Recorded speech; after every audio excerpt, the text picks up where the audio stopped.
R. Kelly, man. R. Kelly, the Pied Piper, the Black Peter Pan. You already know what it is. So one of the greatest R&B singers that we've seen in our time. He's out with like his 13th album or something like that. So he's having a good time. He's going place to place. You know, he's doing his thing. He's doing his PR thing. He's talking to publications here and there.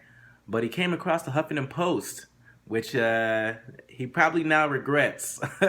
So there was a recent interview with him on the Huffington Post where the host of the Huffington Post, so if you don't know, this is on the show called HuffPostLive. It's their new live show, their new live stream, which is kind of like a live television news show. And what they tend to do is they tend to ask, you know, some harder hitting questions, and also, you know, they take user generated questions. So people are like watching live, and people will send in video questions, and they'll tweet. So apparently, what happened is somebody was tweeting at them, or somebody, one of the users, essentially, one of the viewers, sent in a question talking about, to put it nicely, R. Kelly's proclivities toward young women. This morning, R. Kelly visited HuffPost Live to chat, and it was honestly one of the most awkward interviews I've ever watched. Host Caroline Mataresi-Tirani and Kelly didn't seem to click from the jump. After introducing him, Mataresi-Tirani asked fan-submitted questions, but when one fan asked a question about his past sexual accusations, it all went downhill. When you think about R. Kelly, I think people find it very difficult to not think about the multiple lawsuits, the multiple allegations of you having inappropriate relations, sex relations with minors. What do you say to those people who find it conflicting? I did not come here to get interrogated. I didn't come here for a deposition. You know what a deposition is? I'm very aware of what a deposition is. I'm asking you about your music. You should agree with me when I say that this sounds sort of like a deposition. I think it may be the accent, but no, I'm asking you specifically about your music. I didn't even hear your accent. I only hear your English. I'm going to just go to a comment from... Do you drink? Do I drink? Mm-hmm. Yeah. Do you get drunk? Yeah. You fall all over and not know where you're at? I don't understand the line of questioning, but no. I see, exactly. But it ain't positive, is it? It has nothing to do with your job, does it? Okay, I have a video question for you from a fan. If you no video questions for me because this interview is over. Okay, well, Mr. K, thank you very much for coming to HuffPost. I'm not answering my questions, thank you so much. But thank you for being here. Thank you so much. Thank you. You don't have to comment on my appearance, sir. Basically, we all know that R. Kelly loves to fuck young women. Girls, basically. Now, there are allegations, of course. You know, he went through the criminal justice system. You know, he wasn't convicted of anything.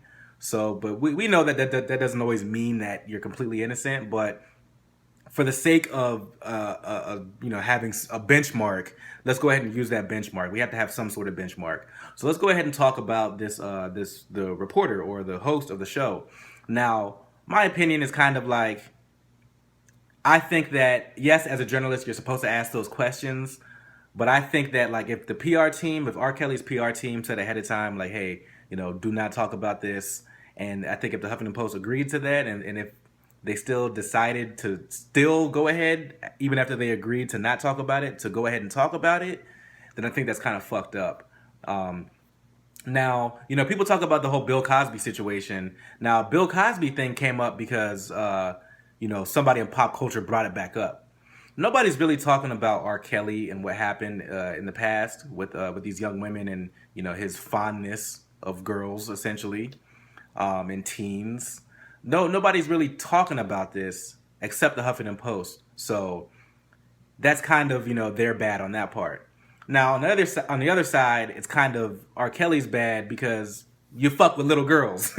So, I mean, you know what I mean? It's like, we can't really feel that bad for you, but from a professional standpoint, I do think the Huffington Post was out of line. Now, I think it's kind of tough for R. Kelly. Look, it's like, we're living in a time and age, man, where we're very hypersensitive when it comes to a lot of issues. When it comes to justice, whatever form it takes, you know, place in, we're very hypersensitive to racial issues, to gender issues, to all that. So I'm surprised that R. Kelly has been able to last this long, and people have essentially forgotten, you know, the type of guy that he is. You know, when you're into that kind of stuff, you know, you just can't turn that off. So, you know, he's got a problem. He's got an addiction, and he needs to find some help to get that fixed. Hopefully, he's out of that. But you know, I'm praying good things for the man. You know, hopefully he can get his stuff together. You know, and try to move forward and move on. But man, you got to talk about an awkward interview. That was an awkward interview, man. I mean, it's like they're talking over each other, and you know, she knows that he's not really gonna talk, and he knows that she's still gonna ask the question. And he was even like, "Yo," he's like, "Look, I know you got to do your job as a journalist. You know, you have to ask those questions because you got to worry about the ratings and the views and the clicks that come to your site.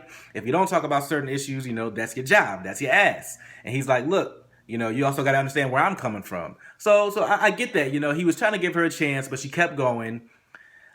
I do think that she's also in a tough position because her users, not users, but the viewers are asking her those questions. So she kind of does have an obligation to the viewers. But I don't know, you got to have better judgment, man. And now that I'm talking my way through it, I'm starting to like actually think that nobody's really that in the wrong. It's just unfortunate it happened like that, but I think it's really interesting. So I'm gonna put the full video, link to it in the description. So check that out. It's a pretty good interview. R. Kelly was like, "Yo, man," he's like, "Look, I'm in LA. I'm gonna meet my friends. I'm gonna get me a McRib. Hopefully they got the McRib going. I don't think they got the McRib going, but who knew R. Kelly liked the McRib, dog?" This man is like a fucking multi-millionaire. He's still eating at McDonald's, man. I think that's great, though. So that's a little cool thing from R. Kelly, but I'll leave that there. Let me know what y'all think, and peace out.